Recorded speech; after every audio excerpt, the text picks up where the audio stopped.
వేదికను పురస్కరించుకుని సంక్రాంతి భోగి పండుగని సందర్భాన్ని పురస్కరించుకుని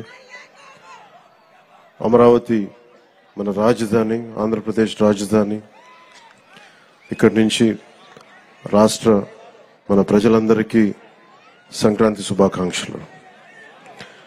ఈ వేదిక పైన ఉన్న పెద్దలు, మాజీ ముఖ్యమంత్రి, ప్రస్తుత ప్రతిపక్ష నాయకులు శ్రీ నారా చంద్రబాబు నాయుడు గారికి మనస్ఫూర్తిగా నా హృదయపూర్వక నమస్కారాలు. ఈ వేదిక పైన ఉన్న తెలుగుదేశం నాయకులకి, పెద్దలకి, జనసేన నాయకులకి, ప్రతి ఒక్కరికి పేరు పేరున హృదయపూర్వక నమస్కారాలు, సంక్రాంతి శుభాకాంక్షలు.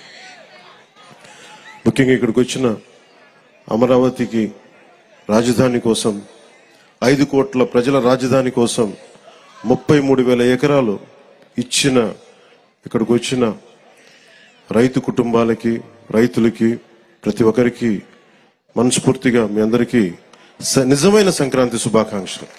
గత 4 సంవత్సరాలుగా ఈ రాష్ట్రానికి పీడ పట్టింది. ఆ పీడ తొలగిపోయే టైం అయింది. ఆ కీడుని, ఆ పీడని ఈ రోజున భోగి మంటల్లో కాల్చేసాం. ఈరోజు నాకు మీ కష్టాలు తెలుసు.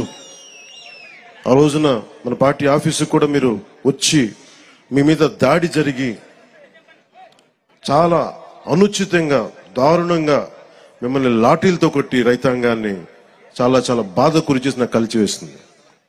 ఈ రోజున తెలుగుదేశం కానీ జనసేన 2 కలిసి ఉన్నాయంటే మీ అందరి ఆవేదన, ఏడుపు ఆ రోజు నన్ను కలిచేసింది.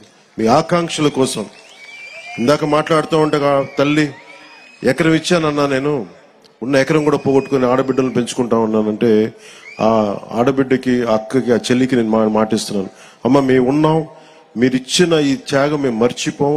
మీకు ఏ ఉద్దేశంగా కోసం అయితే ఇచ్చారో ఆ ఉద్దేశం సంపూర్ణంగా నెరవేర్చేలాగా మేము కృషి చేస్తాం. బంగారు రాజధాని నిర్మించుకుందాం ఇక్కడ. అలాగే మనం ప్రతిసారి నేను ఒక్కటే కోరుకున్నా, ప్రతిసారి అదే సభాముఖంగా కూడా ఈ రోజున అదే మాట చెప్తా ఉన్నాను.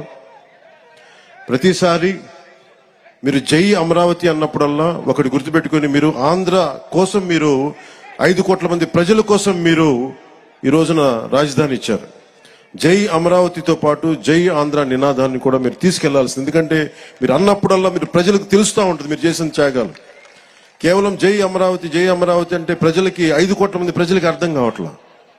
కేవలం అది అమరావతి సమస్య అనుకుంటారు. ఇది అమరావతి సమస్య కాదు, 5 కోట్ల మంది ప్రజల సమస్య. ఈ రోజున మీకు వచ్చిన కష్టం రేపు పొద్దున్న శ్రీకాకుళం, ఇచ్చాపురంలో వస్తుంది. అటుపోతే మనకి ఇంక్లూడింగ్ కడపలోని పులివెందులో కూడా వస్తుంది. అందుకని ఇది రైతు అని యువజన శ్రామిక రైతు కాంగ్రెస్ అని పెట్టుకున్నారు, కానీ రైతుకి ఏమాత్రం న్యాయం చేయని ఈ వైఎస్ఆర్సీపీ పార్టీ ముందుగా మీకు ద్రోహం చేశారు. భవన నిర్మాణ కార్మికులకి ద్రోహం చేశారు. ఉద్యోగులకి సరైన డిఎస్సి రిక్రూట్మెంట్ ఇవ్వకుండా మనకి డిఎస్సి రిక్రూట్మెంట్ ఇవ్వలేదు. కానిస్టేబుల్స్కి కనీసం సరైన ఉద్యోగ అవకాశాలు లేవు. ఏ విధంగా చూసినా ఉపాధి అవకాశాలు లేవు. వీటన్నిటినీ కలిచివేసింది. ముఖ్యంగా మీరు గుర్తుపెట్టుకోవాల్సింది, ఆ రోజున మీకు కౌలు రావట్లేదు అంటే ఆ రోజున జనసేన మీకోసం ముందుకొచ్చి మీకు కౌలు పడేలా మీకు మీ తరపున మేము పోరాటం చేశాం. మీకోసం ఆ రోజున కంచెలన్నీ వేస్తే, ఆ రోజున ఆడపడుచులు ఏడ్చి వేదనతోటి ఆ రోజు వస్తే, ముళ్ళ కంచెలు వేస్తే మేము మీకోసం దాటి ముందుకొచ్చాం. ఈ రోజు కూడా అదే. ఏదైతే తెలుగుదేశం జనసేన కలవకూడదు, విడిపోయే పోటీ చేయాలి, విడిపోయే పోటీ చేస్తే ఇంకొకసారి వైఎస్ఆర్సీపీ వస్తే, ఇంకొకసారి కనుక వైఎస్ఆర్సీపీ పార్టీ ఆంధ్రప్రదేశ్కి వస్తే ఇంక మనం మర్చిపోవచ్చు దీని భవిష్యత్తు. చీకటి భవిష్యత్తు ఇది. ఆ చీకటి భవిష్యత్తు ఉండకూడదు, వెలుగు నింపాలి. అందుకని ఈ భోగి రోజున మనం జనసేన తెలుగుదేశంతో కలిసి ఒక సుస్థిరమైన ప్రభుత్వం స్థాపించాలి, మీకు బంగారు భవిష్యత్తు ఇవ్వాలని మనస్ఫూర్తిగా నేను మీ అందరికీ తెలియజేసుకుంటా ఉన్నాను. అలాగే జనసేన రైతులకి అండగా నిలబడే పార్టీ. ముఖ్యంగా కౌలు రైతులకి మేము స్వయంగా పార్టీ తరపు నుంచి ఇంతమందికి మేము స్వయానం ₹1,00,000 చొప్పున అందరికీ అందజేశాం. అందుకని మీకు ఎప్పుడు కూడా భూమి కోల్పోయిన రైతుకి, కౌలు రైతులకి, రాష్ట్ర ప్రజలకి, యువతకి, మహిళలకి అందరికీ కూడా పేరు పేరున ప్రతి ఒక్కరికి కూడా నా శుభాకాంక్షలు తెలియజేసుకుంటూ, భవిష్యత్తులో ఈ రోజున మాట్లాడబోయేది చాలా ముందు ఉంది. అందుకని ప్రత్యేకించి మీ అందరికీ శుభాకాంక్షలు తెలియజేసుకుంటూ, అలాగే అమరావతి వేదిక నుంచి కూడా మన తెలంగాణ ప్రజలందరికీ కూడా నేను సంక్రాంతి శుభాకాంక్షలు తెలియజేసుకుంటా ఉన్నా.